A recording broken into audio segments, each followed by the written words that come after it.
नमस्कार दर्शक बंधु मु आचार्य आशीष कुमार नायक आपण समस्त को हार्दिक स्वागत जनाऊँगी महर्षि पराशर वैदिक ट्रस्ट यूट्यूब चैनल। आज आम जाना राशिचक्र द्वितीय राशि जहाँकि आपणकर वृष राशि व्यक्तिशेष वर्ष 2025 किपर जो व्यक्तिशेषकर राशि वृष राशि एवं वृष लग्न से वर्षर आरंभ अनुकूल रही।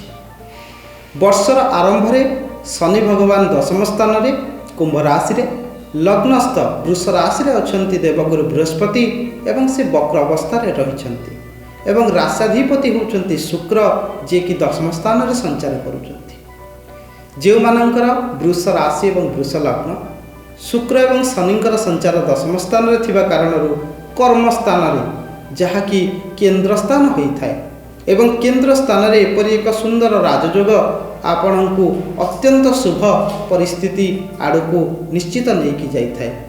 शनि एवं शुक्र राजयोगे रही केन्द्र त्रिकोण राजयोग सृष्टि होती जहाँकि वृष राशि व्यक्तिशेषों प्रगति एवं समृद्धि वर्ष रसतु जाना आपणकर निजर राशि उपरे बृहस्पति संचार रही। बृहस्पति जब लग्न राशि को आसती निज राशि को आसती समस्या दे था शारीरिक कष्ट सहित मानसिक कष्ट दे था।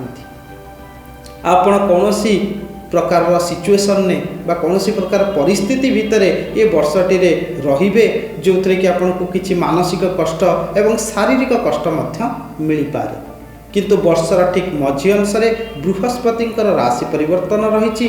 बृहस्पति मिथुन राशि को संचार करने पर आपणकर उन्नति आरंभ हवा निश्चित ता सहित ये वर्षटी आपण मानकर शुक्रंकर स्थिति एवं शनिकर स्थिति समृद्धदायी रही। वर्ष को जदि आम विचार करवा जो मानकर वृष राशि एवं वृष लग्न से शुक्रंकर स्थिति शुभमय रही। आपणकर समृद्धि निश्चित वर्षटी किंतु शारीरिक कष्ट एवं मानसिक कष्ट दुईटी बृहस्पति तेणु आपण माने सर्वदा निजर कार्य रही थांतु एवं निजर मानसिक शांति रखिबा पाई सब बेले राशाधिपति पूजा करंतु। आसंतु जानिबा विद्यार्थी मानक पाई वर्षटी किपरि रहिबो। जो माने शिक्षा क्षेत्र में अछंती शिक्षा सहित संबंध रखिछंती वर्ष 2025 शिक्षार्थी उज्जवलमय रहिबो किंतु शारीरिक कष्ट किछि कांशरे रही पारे जहाँपाई आपण शिक्षा क्षेत्र में किछि समस्या रे पड़ी पारंती। निजर खाद्यपेय को ठीक रखंतु राशाधिपति पूजा करंतु देखिबे आसुथिबा बाधा विघ्न दूरीभूत हेबो।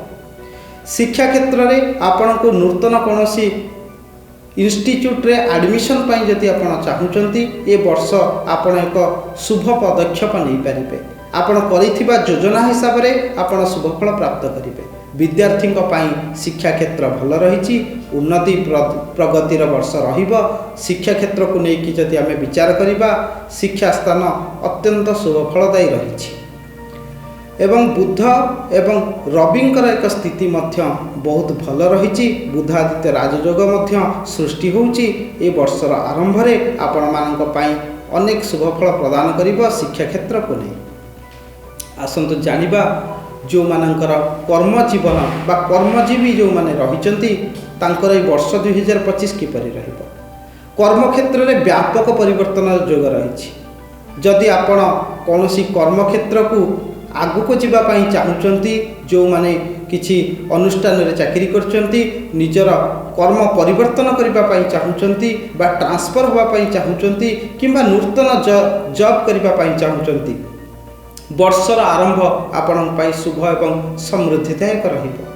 सरकारी क्षेत्र में कार्य करुवा व्यक्तिशेषों को वर्षर आरंभ में प्रमोशन मिलबार योग रहिबो। कर्मजीवी जो माने अछंती ये वर्ष अत्यंत सुंदर रही कहीं शश महापुरुष युग आपणकर कर्मस्थान में सृष्टि होती।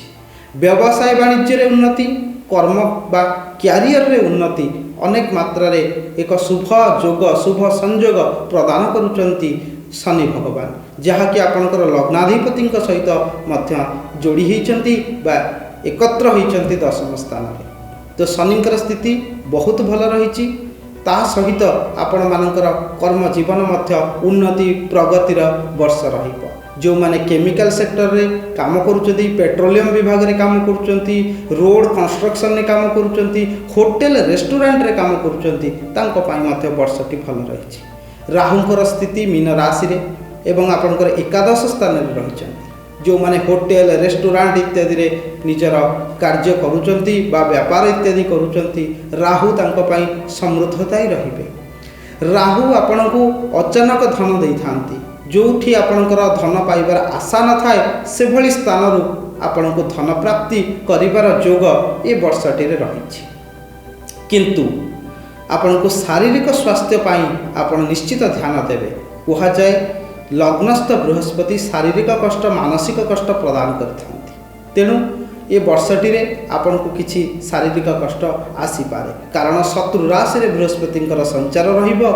कहा जाए शत्रु राशि रे बृहस्पति रही स्थानर हानि करिथांती, तेणु ये कथा को आपण निश्चित भाव में दृढ़तर भाव में नियंतु एवं प्रत्येक वर्ष भली ए वर्ष रे मध्य आपण निजर स्वास्थ्य उपरे अत्यंत भाव में स्वास्थ्य उपरे आपण सचेतन हुंतु। एवं आसंतु जानिबा आपणकर वैवाहिक जीवन किपरि रहिबो। जो मानकर वृष राशि वैवाहिक जीवनर स्वामी होचंदी मंगल। वर्षर आरंभ में मंगलंकर स्थिति सेते सुविधाजनक नथिबा कारणरू किछि मनांतर मतांतर घटी पारे, पारिवारिक जीवन में कष्ट आसी पारे, किछि आपण पारिवारिक जीवन में किछि समस्या मध्य उपजी पारे। तेणु निजर बुद्धि विवेक को सजाग करी ए वर्षटी रे आपण जेते निजर वैवाहिक जीवन बा पारिवारिक जीवन को जेते भल बा सुदृढ़ रखि परिबे, वर्षटी आपण पई सेते अनुकूलदायी रहिबो।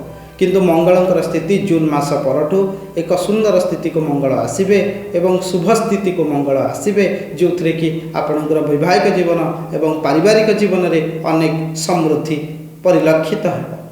वर्तमान ये समय किछि कष्ट दे पारे, तेणु जो माने विवाह पई इच्छुक अछंती एवं नूतन विवाह बंधन रे आबद्ध होबा पई चाहुचंती, तांकर मध्य बृहस्पतिंकर संचार एवं मंगलंकर संचार सेते भल नाही एवं आपण माने किछि समय अपेक्षा करंतु एवं निजर वैवाहिक जीवन को आरंभ करिबा पाई हेले आपण मार्च मास परे डिसीजन नियंतु। जो माने प्रेम संबंध रे अछंती सेमानक पाई वर्षटी अनुकूल रहिछि। प्रेम संबंध रे उन्नति प्रगति रहिबो एवं आपणकर जदि प्रेम संबंध रे किछि कष्ट रहिछि, किछि मनांतर मतांतर रहिछि, ताहा मध्य दूरीभूत हेबो।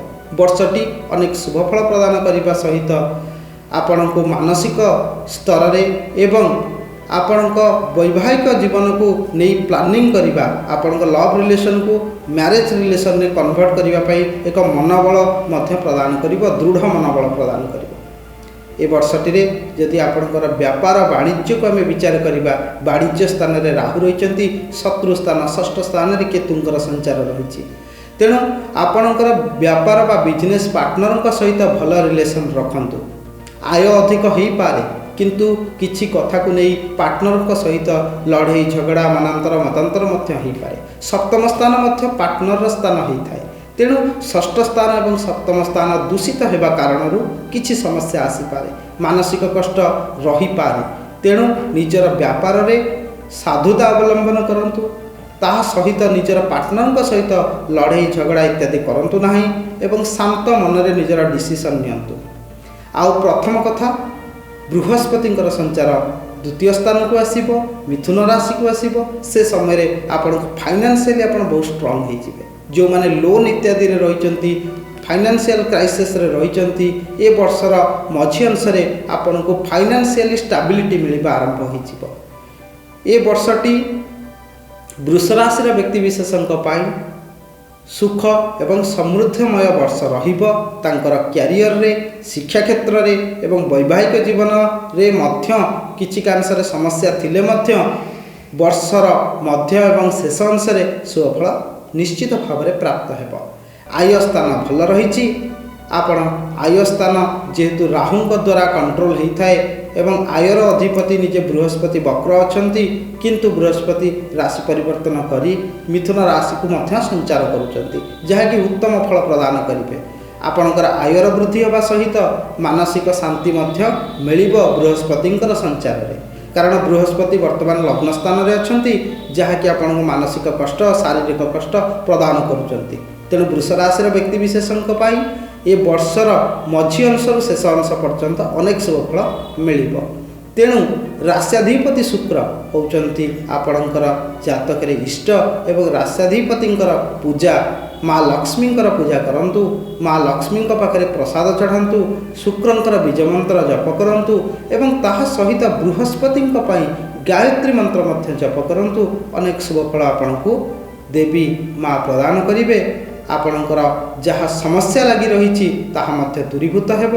ए वर्षटी आपणकर शुभ एवं समृद्धिमय हेब। रहुछि नमस्कार।